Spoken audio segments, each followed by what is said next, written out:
देखो, अगली colligative property है ऑस्मोटिक प्रेशर। ऑस्मोटिक प्रेशर पढ़ने से पहले हम ऑस्मोसिस के बारे में जान लेते हैं कि ऑस्मोसिस क्या होती है। एक्चुअली ऑस्मोसिस की सिंपली डेफिनेशन क्या है? The movement of solvent molecule from its high concentration to low concentration through semi permeable membrane. ये चीज को ध्यान से देखो, सॉल्वेंट मॉलिक्यूल यहां पे हाई है, सॉल्वेंट मॉलिक्यूल यहां पे हाई है, वहां से किस तरफ जाना, जहां पे सॉल्वेंट लो में है, through semi permeable membrane, semi permeable membrane. The movement of solvent molecule from its high concentration to low concentration through semi permeable membrane is known as, is called osmosis. ठीक है, अब ये तो मैंने simply बोल दिया कि सॉल्वेंट यहां पे ज्यादा है, वहां से लो की तरफ जाएगा थ्रू सेमी परमेबल मेम्ब्रेन। और सेमी परमेबल मेम्ब्रेन क्या होती है? एक्चुअली सेमी परमेबल मेम्ब्रेन बोलते हैं हम,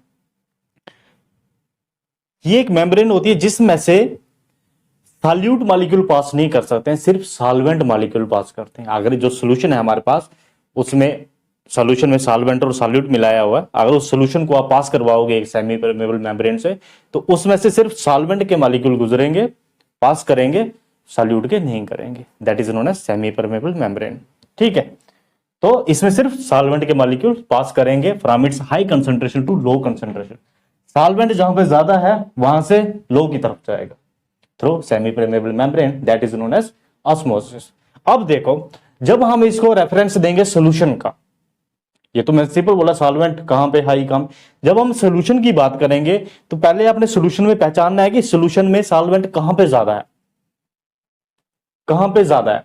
ये मैंने इसका एक डायग्राम बनाया हुआ है, ये दो सॉल्यूशन लिए हुए हैं, यहां पे बीच में इसको सेमी परमेबल मेम्ब्रेन लगाई हुई है। अब ये कंसंट्रेटेड सॉल्यूशन है, ये डाइल्यूट सॉल्यूशन है। अब आपको पहचानो पहले कि यहां पे सॉल्वेंट ज्यादा कहां पे है, सॉल्वेंट की कंसंट्रेशन ज्यादा कहां पे, डाइल्यूट में ज्यादा होगी, कंसंट्रेटेड सॉल्यूशन में सॉल्वेंट ज्यादा होगा। सॉल्वेंट जहां पे ज्यादा होगा, यहां पे कंसंट्रेशन सॉल्वेंट की ज्यादा होगी एज कंपेयर टू दिस। यहां पे डाइल्यूट, ये कंसंट्रेटेड सॉल्यूशन है, यहां पे ज्यादा अमाउंट ऑफ सॉल्यूट मिलाया गया है, तो सॉल्वेंट की कंसंट्रेशन कम हो जाएगी। यहां पे बात समझे, कंसंट्रेटेड सॉल्यूशन में सॉल्वेंट मॉलिक्यूल की कंपोजिशन क्या होगी, लो होगी, और डाइल्यूट सॉल्यूशन में सॉल्वेंट मॉलिक्यूल की कंपोजिशन हाई होगी। अब मुझे बताओ ऑस्मोसिस कहां से कहां होगी in terms of solution? Osmosis, the movement of solvent molecule from dilute solution to concentrated solution. बात समझे, यहां पे सॉल्वेंट ज्यादा है, यहां पे सॉल्वेंट कम है, from dilute solution to concentrated solution through semi permeable membrane. Okay, is known as osmosis. समझ गए सो? अब देखो, जब सॉल्वेंट के मॉलिक्यूल यहां से यहां की तरफ मूव करेंगे तो इसका वॉल्यूम राइज करेगा, वॉल्यूम राइज करेगा, कुछ प्रेशर से आएंगे यहां पे इस तरफ। अब इस ऑस्मोसिस को रोकने के लिए जो वाटर के मॉलिक्यूल, सॉल्वेंट के मॉलिक्यूल इस तरफ आ रहे हैं, कंसंट्रेटेड सॉल्यूशन की तरफ आ रहे हैं थ्रू सेमी परमेबल मेम्ब्रेन, इसको रोकने के लिए हम यहां पे एक पिस्टन लगाएं अगर, ठीक है, उस पिस्टन पे प्रेशर लगाएं, और जो इसका लेवल है, जो सॉल्यूशन का, कंसंट्रेटेड सॉल्यूशन का जो लेवल था, वो करो यहां पे लेवल था, अगर ये प्रेशर नहीं अप्लाई करेंगे तो यहां से वाटर आएगा तो ये राइज करता जाएगा। हम क्या करेंगे, इस प्रेशर को, इसके वॉल्यूम को राइज नहीं करने देना, यहां से वॉल्यूम को राइज नहीं करने देंगे। मींस उतना प्रेशर आपको अप्लाई करके रखना है इस पिस्टन पे, किस तरफ, कंसंट्रेटेड सॉल्यूशन वाली साइड पे, या जहां पे सॉल्वेंट कम है उस साइड पे आपको सफिशिएंट प्रेशर लगाना है ताकि ऑस्मोसिस ना हो पाए। ठीक है, और जो मिनिमम प्रेशर आप इस पे लगा रहे हो ऑस्मोसिस को स्टॉप करने के लिए, that is known as osmotic pressure. That is known as osmotic pressure. This is the minimum pressure which is applied on the solution side or concentrated solution side to prevent osmosis or to prevent the flow of solvent molecule from dilute solution to concentrated solution. इस dilute solution की जगह पे आप इधर pure solvent भी ले सकते हैं।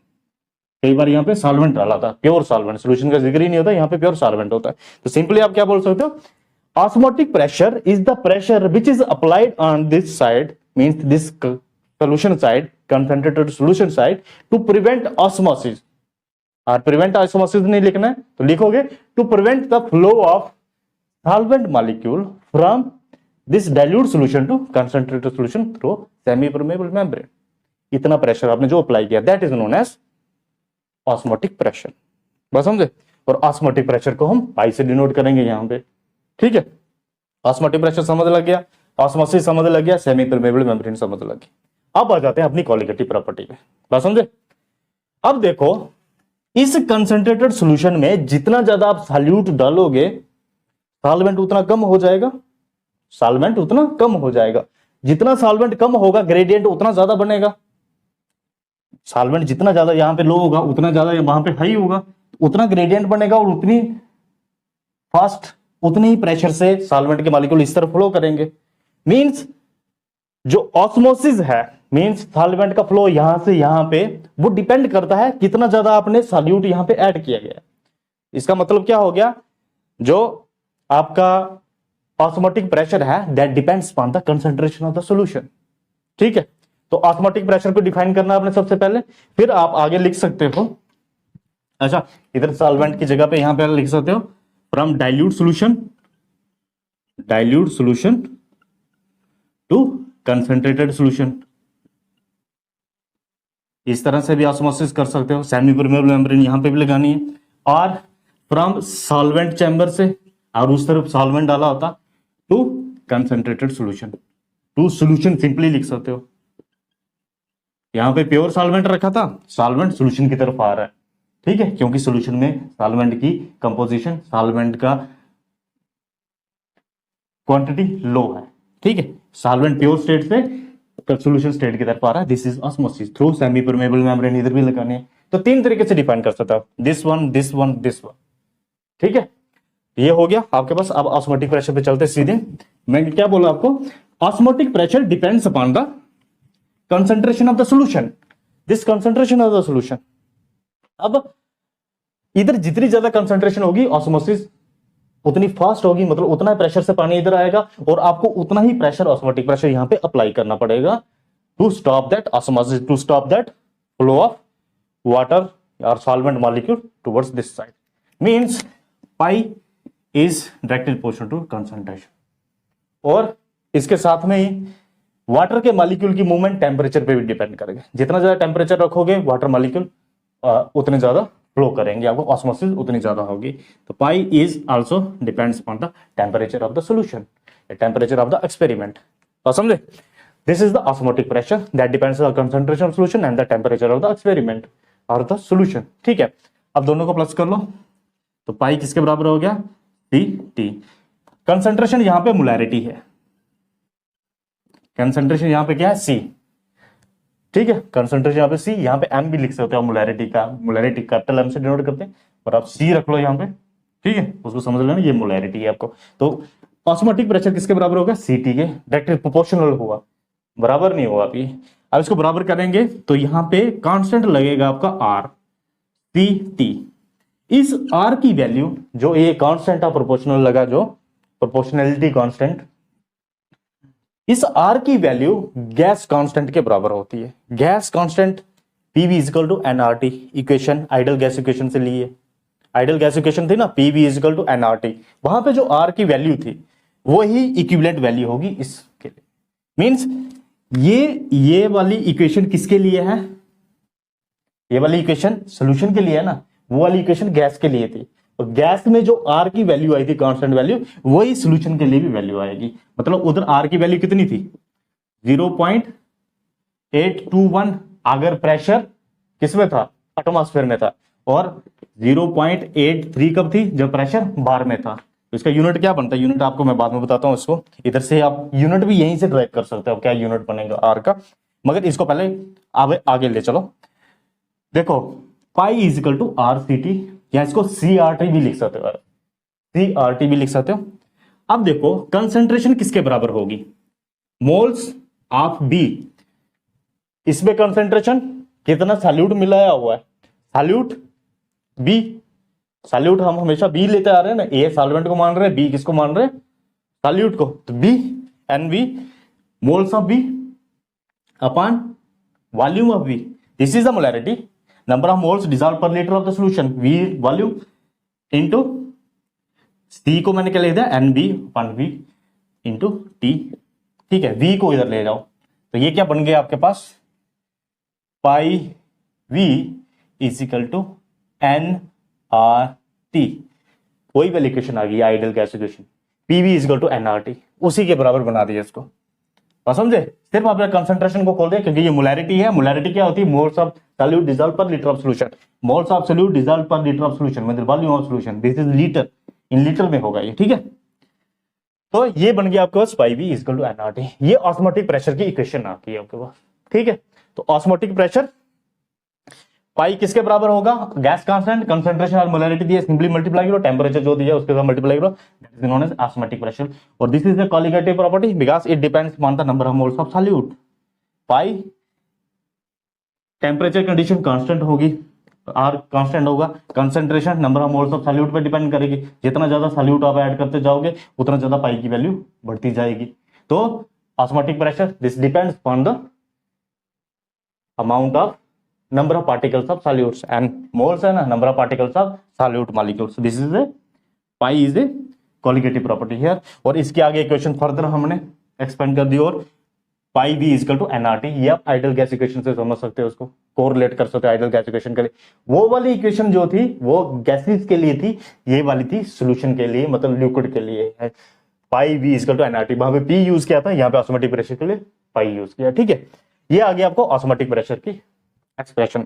अब देखो, आपको मैंने बोला था कि मैं इसका यूनिट बताता हूं आपको, इसके यूनिट आप देखो, आर को यहीं पे रखो, आर को यहीं पे रखो, एन और टी को नीचे ले जाओ, यूनिट बताना आर का, अगर आपको R pi V upon N T, pi is pressure, pressure का यूनिट अगर आप एटमॉस्फेयर में लेते हो, एटमॉस्फेयर, उसके साथ वॉल्यूम, वॉल्यूम किस में है, यहां पे लीटर में, लीटर लगा लिया, and number of moles means mole है ना, टेम्परेचर केल्विन के, इनको मोल केल्विन को ऊपर ले जाओ, इनकी पावर -1 आ जाएगी, तो अगर यूनिट एटमॉस्फेयर में है, अगर प्रेशर एटमॉस्फेयर में है तो ये वाली वैल्यू आएगी, और इसका यूनिट क्या आ जाएगा, एटमॉस्फेयर लीटर मोल इनवर्स और केल्विन इनवर्स, बात समझे, अगर बार में होगा, ये प्रेशर आपने अगर बार में लिया हुआ है तो बार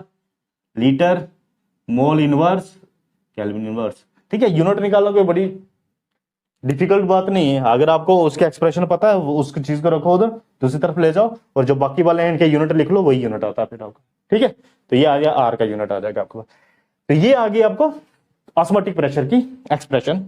अब देखो, यहां से भी आप मॉलिक्यूलर मास निकाल सकते हो, यहां पे भी आप क्या कर सकते हो, molecular mass of the solute निकाल सकते हो, मैंने आपको बताया था कॉलिगेटिव प्रॉपर्टी की एक एप्लीकेशन है to determine the molecular mass of unknown solute, ठीक है, अब इसका मॉलिक्यूलर मास कहां निकाल सकते हैं, this is the moles, moles of solute, और मोल्स किसके बराबर होते हैं, मास अपॉन मॉलिक्यूलर मास, आ जाओ इसी को करते हैं use, pi V physical to N B weight of B upon molecular mass into RT, molecular mass निकालना, इधर ले आओ, molecular mass is equal to mass of solute upon into RT कर लो इधर अपॉन पाई वी, तो समझे, ये आपके पास आ गया for determination of the molecular mass of unknown solute, ये आपको आएगा निकालने के लिए ऑस्मोटिक प्रेशर से कैसे हम मॉलिक्यूलर मास निकाल सकते हैं, एक सोल्यूशन दिया होगा वहां, उसका ऑस्मोटिक प्रेशर दिया होगा, टेम्परेचर सब कुछ दिया होगा, फिर आपको पूछ सकते हैं कि मॉलिक्यूलर मास क्या होगा इस सॉल्यूट का, या अकॉर्डिंगली कुछ भी पूछ सकते हैं आपको, ठीक है,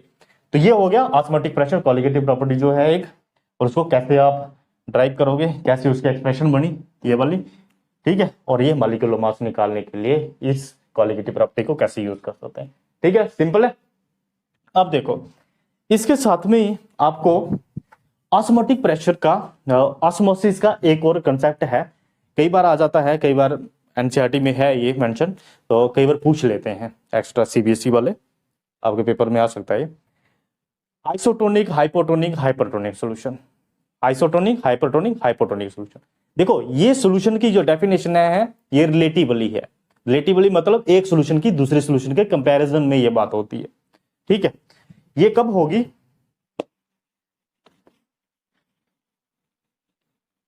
ये दो सोल्यूशन मैंने ले लिए, अगर इन सोल्यूशन की कंसंट्रेशन दोनों की सेम है तो ऑस्मोसिस किसी तरफ भी नहीं होगी। मींस सॉल्वेंट मॉलिक्यूल किसी तरफ भी नहीं मूव करेंगे, क्योंकि दोनों तरफ कंसंट्रेशन सेम है, तो सॉल्वेंट की कंसंट्रेशन कंपोजिशन सेम होगी, तो उसकी वजह से सॉल्वेंट की मूवमेंट नहीं होगी, मींस ऑस्मोसिस नहीं होगी। उन सॉल्यूशंस को हम बोलते हैं आइसोटोनिक सॉल्यूशन। उनको क्या बोलते हैं, आइसोटोनिक सॉल्यूशन। आइसोटोनिक वो सॉल्यूशन होते हैं जिनका ऑस्मोटिक प्रेशर 0 होगा, मतलब उनको कोई ऑस्मोटिक प्रेशर लगाना नहीं पड़ेगा, प्रेशर नहीं लगाना पड़ेगा ऑस्मोसिस स्टॉप करने के लिए। क्यों, क्योंकि उनकी ऑस्मोसिस होगी ही नहीं। That is isotonic solution. एक होता है hypertonic solution. Hypertonic solution, hypertonic solution वो होता है जिसकी कंसंट्रेशन ज्यादा होती है दूसरे के कंपैरिजन में। सपोज करो ये कंसंट्रेटेड सॉल्यूशन, डाइल्यूट सॉल्यूशन है, इसको हम हाइपरटोनिक सॉल्यूशन बोलेंगे, ठीक है। ये नेट ऑस्मोसिस करवाएगा, इसकी तरफ वाटर मॉलिक्यूल्स मूव करेंगे, ठीक है, और इसका ऑस्मोटिक प्रेशर ज्यादा होगा। और इसके कंपैरिजन में जो ये डाइल्यूट सॉल्यूशन था इसको बोलेंगे हाइपोटोनिक सॉल्यूशन। हाइपोटोनिक सॉल्यूशन क्या होगा, जब दूसरे सॉल्यूशन के कंपैरिजन में कोई सॉल्यूशन की कंसंट्रेशन कम है, that is known as hypotonic solution. Hypo मतलब कम, ठीक है, और हाइपर मतलब ज्यादा। कंसंट्रेशन जब ज्यादा है किसी सॉल्यूशन की दूसरे किसी सॉल्यूशन के कंपैरिजन में, that is known as hypertonic, और हाइपोटोनिक कम है। आइसोटोनिक, आइसो मतलब सिमिलर, ठीक है। तो हाइपरटोनिक, हाइपोटोनिक, आइसोटोनिक सॉल्यूशन भी कई बार पूछ लेते हैं। इसके साथ में एक टर्म है रिवर्स ऑस्मोसिस, आरओ। आरओ का प्रिंसिपल है, देखो रिवर्स ऑस्मोसिस हम वाटर फिल्ट्रेशन के लिए भी यूज करते हैं, घरों में यूज करते हैं। रिवर्स ऑस्मोसिस पानी को फिल्टर करने के लिए, पानी को साफ करने के लिए। देखो कैसे कर सकते हैं, आपको पता है कि इस सेमी परमेबल मेम्ब्रेन से सिर्फ सॉल्वेंट मॉलिक्यूल पास करते हैं, बाकी कोई चीज पास नहीं करेंगी। तो अगर वाटर में आपके गंदगी है, कुछ और सॉल्यूट के पार्टिकल कुछ और ऐड हो गया है, तो उसको हम निकाल सकते हैं, उसको सेमी परमेबल मेम्ब्रेन से पास करने के। अब हम क्या करते हैं रिवर्स ऑस्मोसिस में, देखो अगर सपोज करो ऐसे नॉर्मली क्या होता है, आपके पास जो वाटर जो गंदा है, पानी जो गंदा है, वो मींस उसमें वो कंसंट्रेटेड हो गया ना, जब सॉल्वेंट में कुछ मिला है तो वो कंसंट्रेटेड हो गया प्योर पानी के कंपैरिजन में। तो सपोज करो गंदा पानी यहाँ पे है, प्योर पानी इस तरफ है, तो अब नॉर्मली क्या होगा ऑस्मोसिस से, पानी इस तरफ मूव करेगा, क्योंकि इस तरफ सॉल्वेंट की कंसंट्रेशन कम है, उधर ज्यादा है, तो वाटर इस तरफ मूव कर जाएगा, ठीक है, मतलब सॉल्वेंट से सॉल्यूशन की तरफ आएगा। अब ऐसे तो पानी साफ कर नहीं पाओगे आप। अब क्या करते हैं हम, this is osmotic pressure which is applied on this side to prevent the movement of water to this side, movement of solvent to this side, है ना। अगर ऑस्मोटिक प्रेशर से ज्यादा प्रेशर अप्लाई कर दें, अगर हम इधर से हम ज्यादा प्रेशर अप्लाई कर दें, तो इधर से सॉल्वेंट मॉलिक्यूल उस तरफ मूव करना शुरू कर जाएंगे। बात समझे, या अगर आपका सॉल्यूशन था और यहां पे आपको प्योर सॉल्वेंट भरा हुआ है, नॉर्मली ऑस्मोसिस यहां से यहां की तरफ जाएगी, मतलब पानी यहां से यहां की तरफ मूव करेगा, और उसको उस ऑस्मोसिस को स्टॉप करने के लिए हम यहां पे ऑस्मोटिक प्रेशर अप्लाई करते हैं, पाई अप्लाई करते हैं, ये ऑस्मोसिस स्टॉप करने के लिए। अगर इस पाई से भी ज्यादा प्रेशर लगाएं तो क्या होगा, वाटर यहां से वहां की तरफ मूव करने लग पड़ेगा। तो और सोल्यूशन है यहां से, सोल्यूशन से सॉल्वेंट की तरफ मूव करेगा वाटर, प्योर वाटर मॉलिक्यूल, बाकी मॉलिक्यूल्स पास नहीं करेंगे सॉल्यूट के या जो भी चीज उसमें एडेड है, और क्योंकि सेमी परमेबल मेम्ब्रेन रेस्ट्रिक्ट करती है इस मूवमेंट को, सिर्फ वो अपने में से सॉल्वेंट मॉलिक्यूल को पास करने दें। तो इस तरह से आपका जो इम्प्योर वाटर होता है उसको फिल्टर कर सकते हैं। रिवर्स ऑस्मोसिस को यूज कर सकते हैं हम डीसैलिनेशन प्लांट में। डीसैलिनेशन प्लांट वो होते हैं ओशन का पानी लेके जिसमें बहुत ज्यादा साल्ट मिला हुआ होता है, बहुत ज्यादा कंसंट्रेटेड होता है, उसमें से प्योर वाटर निकालने के लिए आप सपोज करो सी वाटर आप इसमें डालोगे, इधर से प्रेशर अप्लाई करोगे, वाटर के मॉलिक्यूल यहाँ की तरफ यहाँ से मूव करना शुरू कर जाएंगे। तो ये ऑस्मोसिस का रिवर्स करके हम क्या कर सकते हैं, प्योर वाटर निकाल सकते हैं। बात समझे, समझे। अगर देखो अगर हमने सी वाटर यहां पे लिया हुआ, ठीक है, और प्योर वाटर है इस तरफ आ रहा है, कलेक्ट हो रहा है, नॉर्मली क्या होगा ऑस्मोसिस, नॉर्मल ऑस्मोसिस कैसे होगी, वाटर से प्योर से कंसंट्रेटेड की तरफ जाएगा, ठीक है ना। मगर हमें क्या करना है, इस पानी को फिल्टर करना है, स्टॉप करने के लिए ऑस्मोटिक प्रेशर लगाएंगे, है ना। मगर ऑस्मोटिक प्रेशर से भी ज्यादा प्रेशर लगा देंगे तो ये सी वाटर से जो वाटर के मॉलिक्यूल है यहाँ से इस तरह मूव करना शुरू कर जाएंगे। This is the reverse of osmosis, that is known as RO, reverse osmosis. ठीक है, कई बार इसका कंसेप्ट पूछ लेते हैं। तो इधर से रिवर्स ऑस्मोसिस होकर सी वाटर से वाटर मॉलिक्यूल इस तरफ चले जाएंगे, जो नमक साल्ट जो होगा वो इसी तरफ रह जाएगा। बात समझे? तो डिसैलिनेशन प्लांट में हम ऑस्मोटिक रिवर्स ऑस्मोसिस यूज करते हैं। ठीक है, तो ये all about the osmosis and osmotic pressure.